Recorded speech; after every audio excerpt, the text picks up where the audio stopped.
Hey, everybody. Welcome into another episode of the Connection Loop podcast. I'm Rob. We're all about having conversations here with sales leaders, entrepreneurs, experts in their field.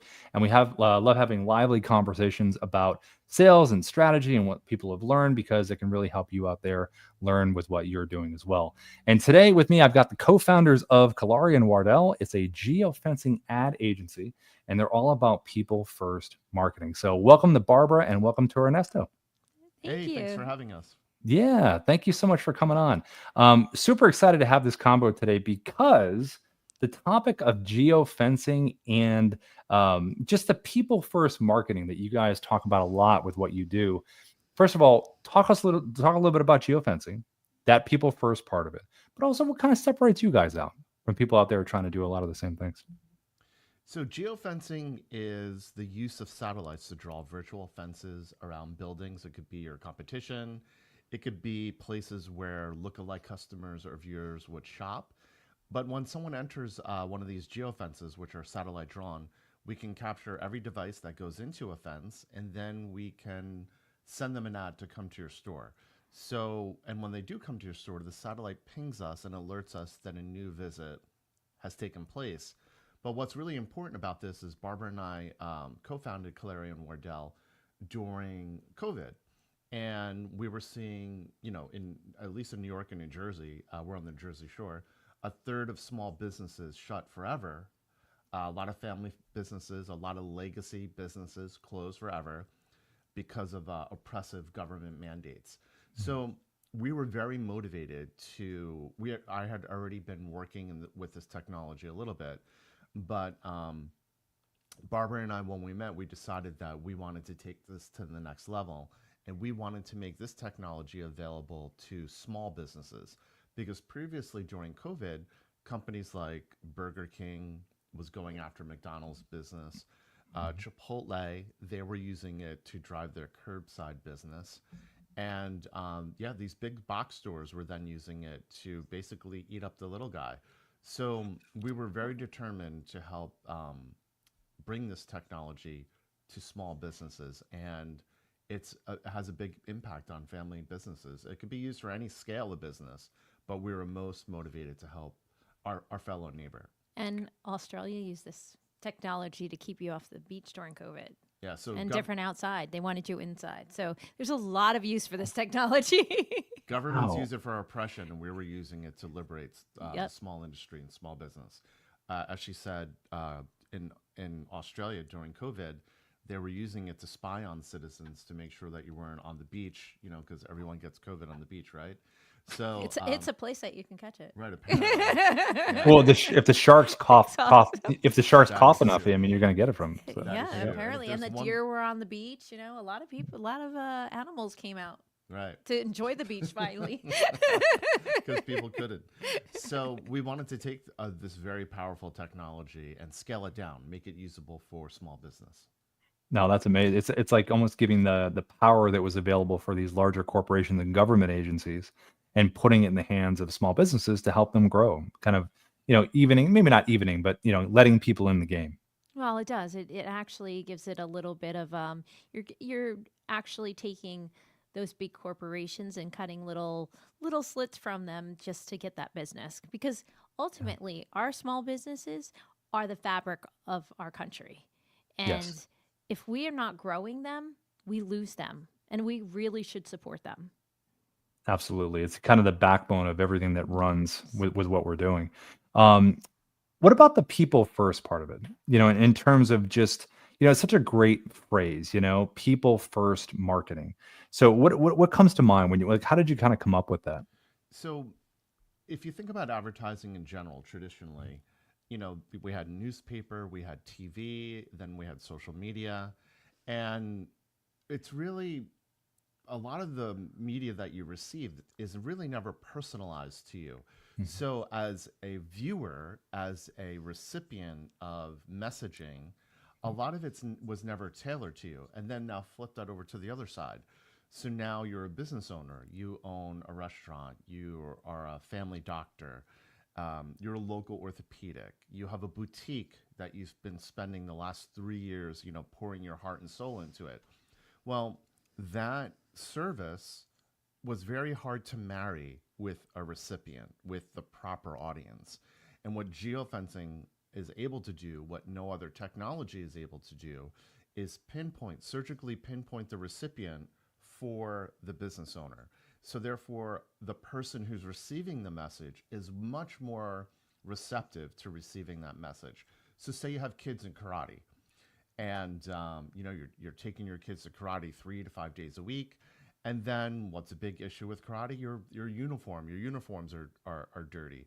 Well, what better way for a local laundromat to reach these sport parents than to use geofencing to send them an ad to come to their laundromat? Or say you provide the new uniforms. What better way for a local uniform provider to reach their ideal customer? So therefore, the person receiving the message is grateful, and the person sending the message is grateful, because we're pairing them up appropriately. It's not It- blanketed. It's like a perfect personal match almost. It's really, really interesting. What about industry wise for you guys? What have you seen with in terms of what's really worked well? HVAC, we've had tremendous success in that, commercial and retail. We've had events that we have done for like one of our clients is a Moscow company, and they Mhm. had tasting events at different restaurants, and we've done that. Let's see what else we have. We Erectile child dysfunction. dysfunction. There's parts Yeah. of the country where men are not as fit as they should be and aren't taking Yeah. care of Because they're on themselves, and 5 therefore, medications or more. right. So we're able to pair the gentlemen that need the work, Yep. and with the healthcare provider that provides the service. We have Social Security disability benefits that they can actually go back to work. It helps them go back to work. Yep. Things you wouldn't really that I think think of. of. Yeah. So, the obvious ways we've used it are that we've built a giant track record in is we're one of the largest advertisers for laundromats in the country. And if you think about it, in every community, in every neighborhood, there's at least one laundromat. And they serve a variety of people, sports moms and dads that don't want to live in their washroom, right? Because Yep. they have a Yep. ton of athletic clothing, plus school clothes, plus their own clothes, when you have a family. Quilts and everything else. Bedding And listen, and- it's free time. It gives you free time back for a little bit of Mhm. money that you spend. So we Time advertise versus money. for laundromats, for either them to just pick pick up up, and deliver deliver. your laundry for you, or for Yep. you to go there and utilize their machine. So you'd be amazed, car washes, Online traffic. if you Yep. need to do sign up forms and things like that. Grand openings for businesses, and even establish a business. Say you want to buy a building or you're going to rent a building for a specific Service? service. Sorry. Then we do foot traffic We'll do a studies. foot traffic, and we can tell them whether or not it's a viable purchase or rent. Oh, that's really neat. I mean, that's like digital feet, physical feet. I mean, you guys have it all covered in terms of where they're going to be. And I think, from advertising, even with sales and marketing sales, the whole smarketing kind of combination, we're all looking for any kind of, edge where we have enough information to make the proper presentation tailored for the exact audience. Because I mean, how good does it feel when something is specifically tailored for yourself? It feels amazing. We love to say with Dub here, the personal is the professional, because we're all about authentic video stuff. So with the authenticity that you're providing with the data, to the right crowd, I mean, it's got to just be amazing. I'm sure you have a bunch of great testimonials from your clients. Oh, we do. We have one client that it's a funny little story, but he was in the laundry. He bought a laundry business. He was in a hedge fund. Left the hedge fund, bought a laundromat, figured, you know what, I'm going to make $1 zillion in the laundromat. So he bought the laundromat, and then a storm happened, and everything was a disaster in the area. He couldn't get back that foot traffic. Ugh. And he literally called us, and we set up a plan for him, and we were marketing it, and the strip mall was getting so much business. They're like, where's this coming from? It was because Yeah. we were geofencing. But the main part of the story is he was on a podcast, because we were word of mouth for a very long time before we actually started podcasting. And he literally was on the podcast explaining how we helped him grow his business. And the thing about it, at one point, he was living in the laundromat and scraped up the money to do this advertising. Wow. Yes. We had no idea until we heard that podcast. We had to call him. He's like, well, he actually sold the business and made some money, and now he's doing another thing. So That's an it's amazing story. Wow. I'm talking about determination and patience. yes, and all that is like we helped. Like it's so amazing to help people grow. When you help people grow, the blessings come to you as well, Mhm, right? So, mhm, and we always look at it as our business when we're working for a mhm. client. We give them exclusivity. We treat them like it's our business. Yes. So, Yeah. We're very competitive. So slay the when we have a competition. client, we're like we're their army. Right. We Yeah. go to battle for We're in the them. field. And we it's maybe it's we're not the best sports about it, but we look at their competition as our enemy, and we're we go after them hardcore. But it's transformative. You were talking earlier about people first. Our client Michael from Daytona, it he's the kind of person that we want to go to work with. Someone who Mhm. is passionate about their business. In his particular case, he had to live in the laundromat, Yeah. and So crazy. he didn't Yeah. complain Lane, about he our never pricing mentioned or how much nothing. we told him to spend on ads. He just did everything we said, and Right. a year and a half, 2 years later, he sold it for a very good profit. And That's amazing. And that must have felt make you guys feel so good too, We in terms of working did. together and being a team. And it worked. Like you said, it was going to work. That's amazing. Yeah, we work really hard about like being very transparent Yeah. and setting the goals for our clients. We know what they should be getting in foot traffic, and if we're not seeing it, we go into the system and we actually literally move some verticals, Hmm. and we're very detailed oriented with that. With the Hmm. data and everything else, Yeah. they get a complete dashboard. We had that developed, and now they can go in and see their data at any time. the Data is kind of amazing. It's become so important. I mean, it's the main thing about what you're doing. Because I mean, think about like a lot of companies today. I mean, the window is really shortened in terms of companies. Remember back when your contracts were like, oh, you can do a contract for a year or whatever. Now it's like, yeah, you get a contract for a couple of weeks and see what we got for results. Everyone is they want to see the results. They want to see the data in terms of what's happening. So it's amazing that you can lift up the hood and be so transparent and say, look, this is what's going on. These are the adjustments we're going to make, and you should see the adjustments happening. That's really neat. we're able to show where they saw your ad, whether it Mhm. was a display ad or a TV ad or a native Yep. ad, or perhaps a Spotify ad, or we're able to show where the ad was, where the person was rather when their device was captured. Were they in a competitor store? Were they in a convenience store? Were Yeah. they in a restaurant? Were they in a Mercedes dealership? And then we're able to show the creatives and every part of the custody of that visit. We can have it. We can attribute it to one of our criteria for advertising, whether it was the location that we targeted them in, the ad creative that we targeted them with, the app or the website that they saw the ad in. So it's highly specific, and we're able to show whether it's a unique visitor or if it's a repeat visit. So, and if the person came in without ever seeing your ad, which I think for us has been the most important, because a lot of people are like, I see on this report that you sent me a customer from next door to me.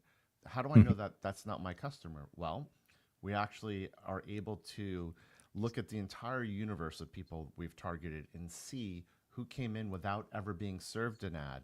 And then we can see who came in after they were served an ad. And we can then see who's a repeat visitor. So it's the full spectrum of the custody of every customer that walks through your door. It's the full story, which Yeah. is really amazing. Almost the individual story of every person that's doing their thing, which is, I mean, how much, I mean, you don't want more than that. That's amazing. I mean, that's just, you almost could get overloaded on the sugar. You'd be like, oh, tastes so good. I could keep going here, but wait a minute, I want to stop. I mean, that's incredible. Um, how about this year, if we isolate 2024, what's been the most effective strategy for you guys from a sales perspective? Getting these clients, reaching out to small businesses, educating them and letting them know that this is possible, but then also kind of bringing them in. So for you, the strategy of 2024, what's been the most effective? I think the strategy for 2024 has been doing the podcast and Mhm. getting the clients out there to understand who we are and what we do. I think that was really important. It's made a big impact besides all the technology that we have incorporated over the last year, and the investment we have put back into our business has exploded it from the year before. It's like your business. If you don't have the opportunity to explain it long form, people Mhm. aren't really going to understand what you do. And it's the same thing with geofencing.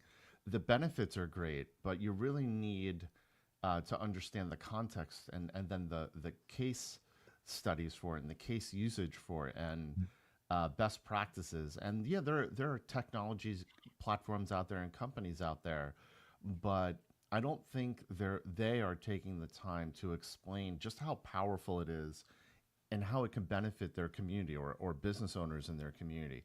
So we've taken the time to go to do the long form. We put ourselves out there to answer a lot of questions. Yep. We do have our own proprietary technology that differentiates us from demand side platforms. Okay. But Barbara's right. Podcasting has really helped us.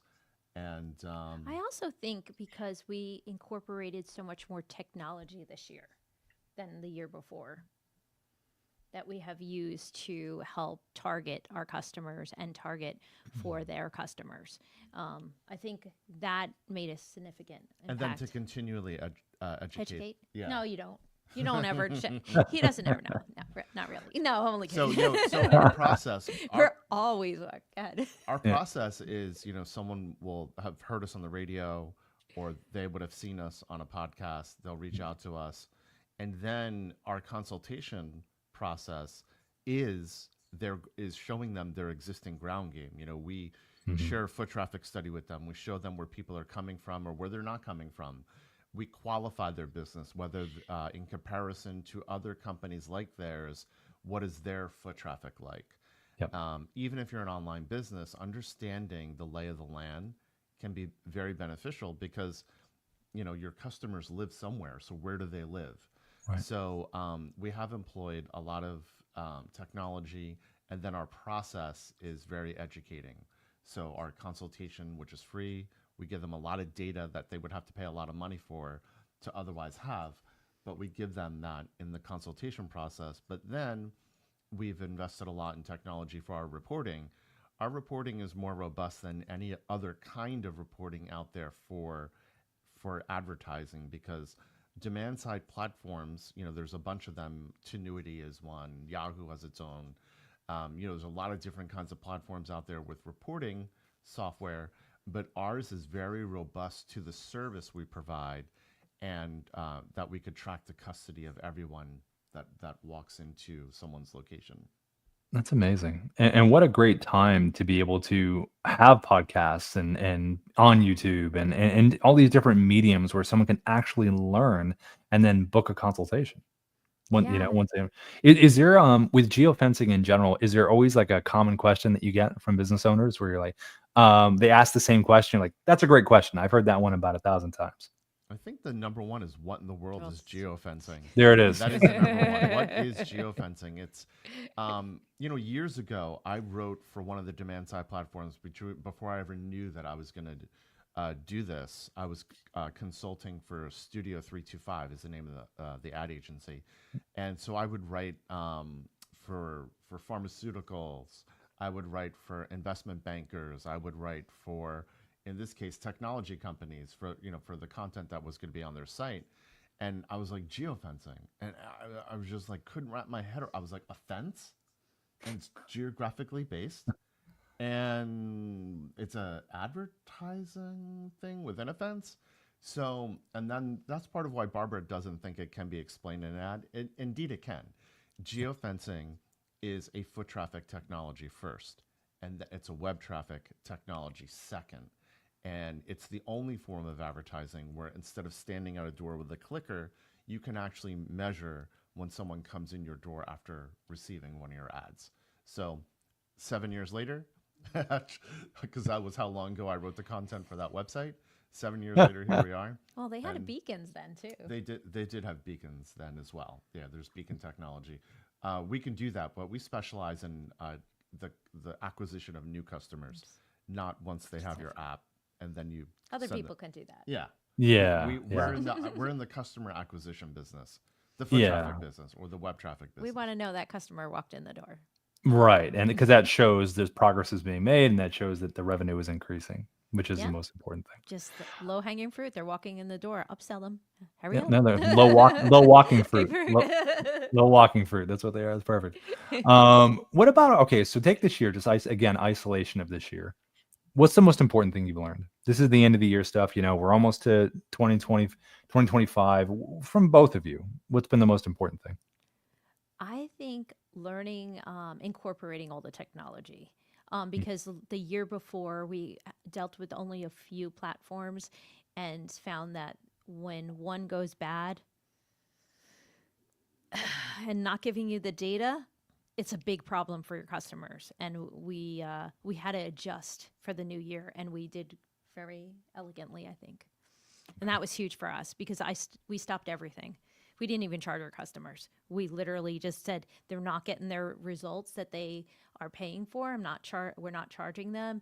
And then we just went and went through a whole litany of things to do and realized that we have to incorporate a lot more platforms other than just one. So that's what we've done. I think that was the biggest from last year to this year.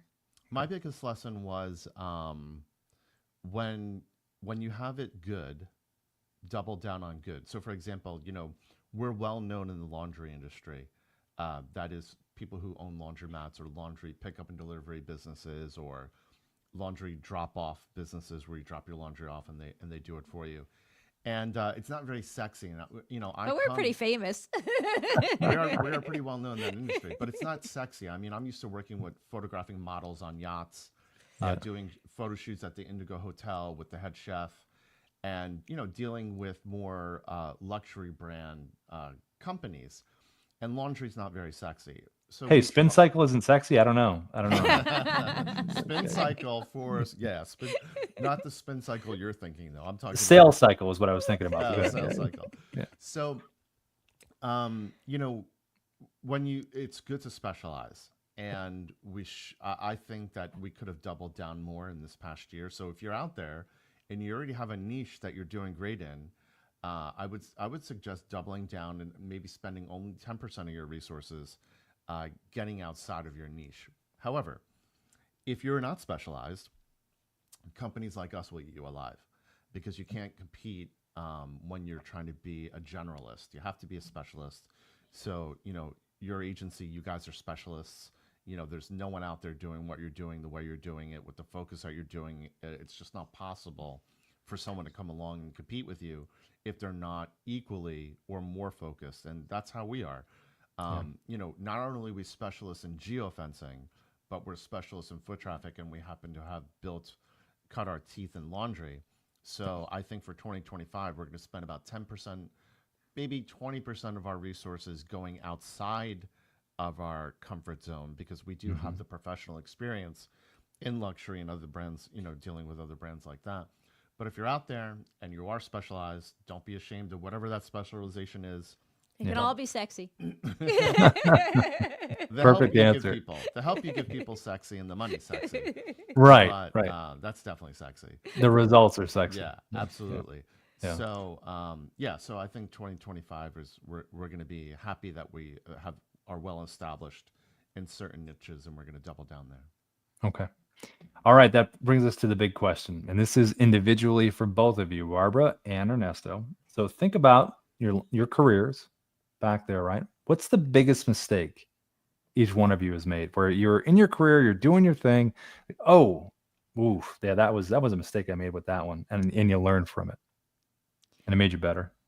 I think when you don't specialize and you go too broad, because I was in the medical industry and I did specialty medicines, and I had 250 doctors all over the place, from pediatrics to urologists to, I mean, every time I was somewhere, I had to rethink of what I was actually going to say or what I was going to help with. So I would say definitely specializing because I was all over the place. 2,000 miles a month on my car. Wow. I did well. They loved me, but I think more specializing in like a couple areas than as broad as I am. But with compounding, though, you do have to be kind of broad, only Mhm. because it's not like a pharmaceutical drug where the doctors, say prescribe it all the time. It's Mhm. specialty, so it's made for that specific person. And for, our lab to continue, you had to keep having the business. But Yeah. I was the only salesperson at that point. So, You kind of were forced into it a little bit there. yeah. Yeah, made sense. Okay, makes I sense. think as salespeople, because no matter what, if you own a company, and even if you're Barbara and I are co-founders, we own the company. We still have sales as a big part of our role, right? Mhm. Because if we're not Yep. bringing in a business, then no one has work. Um, it is constantly reminding myself, literally on a daily basis, hey, you just closed a bunch of clients. Uh, don't don't feel so comfortable with that level of don't feel comfortable ever with Yep. your success ever. Yep. You can't afford to. I always say depression is a rich person's luxury, right? But Mhm. also is complacency, Mhm. but we're not rich. So I can neither be depressed nor complacent. Right. So He's I have just dreaming about his sailboat. That's all. yachting motivates me. Being on a yacht motivates me through the summer. Being on a big, He gorgeous rents one sailboat. and he goes out there and he comes back. Okay, what else can we do? That's right. It's amazing. So, yeah, don't ever be complacent. Your business exists because you're hungry, and even if you're full, you're still Yep. hungry. You have to think like you're hungry. I think any business owner can or should relate to that. If we're not hungry, we're dying. And Yeah. technology is changing all the time. So if we don't keep up with it, Yeah. Have you incorporated AI into any of this stuff that you guys are doing? Or what's kind of the feelings on that for the both of you? We think it's great. So- We've used it for ad creation. There's certain photographs that I can't produce oh, go it's ahead, more explain that one. unless it's more big budget. So I'll give you an example. So, a lot of these AIs are dependent on prompts. Mhm. So, I did this one prompt: Range Rover, dirt forest road, blurred background, mud being kicked up, white Caucasian driver, 50 years old, sunglasses, Ray What Ban. happened to the white woman? Oh, the white woman's in. No, She, we're just. she's tied up in the back, I think. But that's Okay, okay. go on. Different Different guy. kind of ad. Yeah, Yeah. different kind of. Hmm. So, well, you can't produce that photograph, without securing the vehicle, without paying the model and the actor, without being permitted on that road, and you have to have a crew just to capture a photograph, not a commercial, just that ad photograph. So, and then to get the car authentically or the SUV authentically represented. So, but AI can help you do that. So, what would have cost you maybe $5,000 to $10,000 just to produce that image?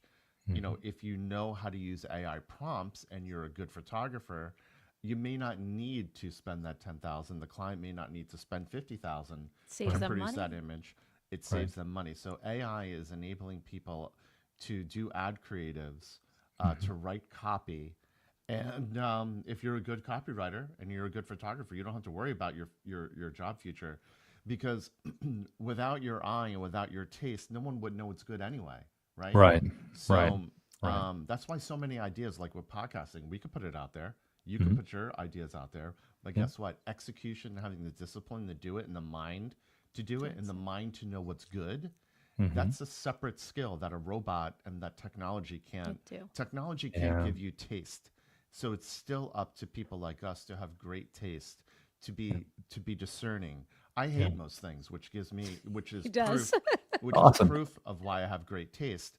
Because if you just like everything, you don't have good taste. You're not discerning. You're not a Not you're individual. yeah. So these AI tools and technologies are useful, and if you're gifted and talented at what you do, it's only going to help you be better. Well, let's end on something here. So, Barbara, if you'd like to go, first of all, who wants to go first? I'm not going to tell you what it is. Who wants to go first? Barbara always wants to go first. I do. All right, Barbara. Okay. I would like you to tell me one thing about Ernesto that makes it wonderful to work with him, and then vice versa, Ernesto for Barbara. Oh, wow. Yeah.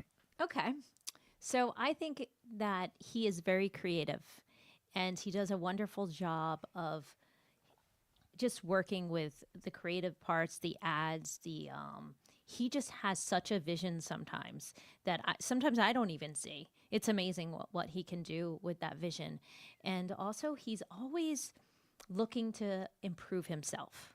And I love that because it's always helping us grow our business as well. And he is also amazing at when we're just running around, it's hectic one day and we go for a drive because we have to go to an appointment. He wants to go along the ocean now. I do complain sometimes. But it is the best view. But let me say, it actually it does just calm you down. And I'm pretty a calm person, but with that drive, sometimes it's in my head like, we got to get there, we got to get this done. And he's like, let's just drive along the ocean. And I'm like, oh. He's setting you up, getting the mood set so you're in the right mind frame. I mean, who doesn't Yes. love the ocean in terms of the Yes. view and the smell and everything? It's great. So yes. That's amazing. So what I appreciate about Barbara that you'd have to really know well to realize about her, there are trustworthy people, and then there are trustworthy people. Barbara can, just like my brother Frank is also trustworthy in this way. You could leave them $1 million worth of cash, and it will be there tomorrow, the next day, and forever. They do not covet what other people have. They're hardworking. Barbara, very honest, hardworking, but generous person.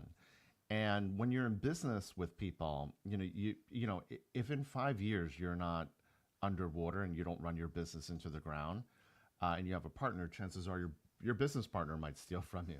So I don't have that worry.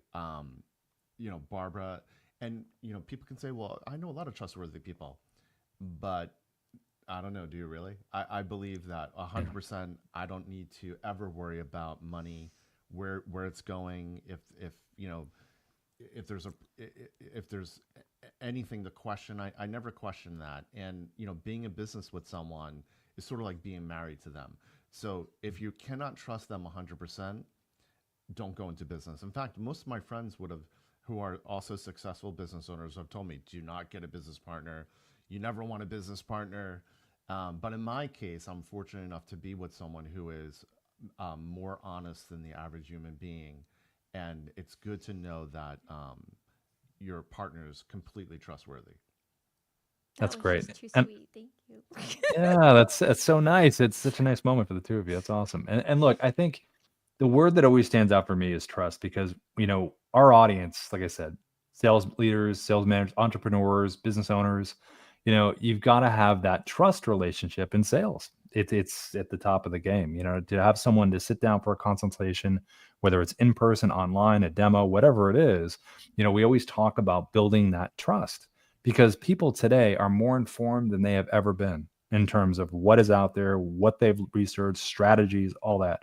So I think one of the main things that I really can take away with you guys is just how transparent you are with your prospects, your clients, and just how that really builds trust.